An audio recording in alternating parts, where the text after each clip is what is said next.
10 agosto, San Lorenzo, la notte delle stelle cadenti. Le stelle cadenti vengono associate ai tizioni ardenti su cui fu martirizzato appunto San Lorenzo, che era un arcidiacono di origine spagnola del III secolo.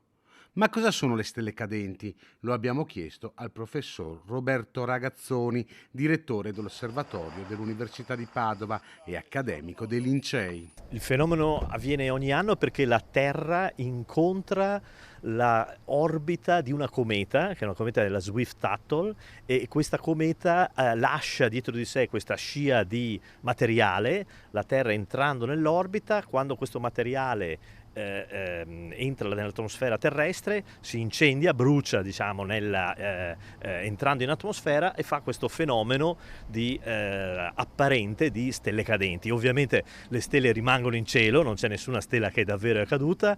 In una bellissima notte di cielo buio si possono contare fino a 3000 stelle. Il momento migliore per vedere le stelle, però, non è la notte tra il 10 e l'11 agosto. Il picco è previsto per l'11 e il 12, ma certamente anche questa sera, il 10, ci saranno molte stelle cadenti. Meglio guardare verso nord-nord-est, dove c'è la costellazione del Perseo, ma non c'è bisogno di individuare la costellazione.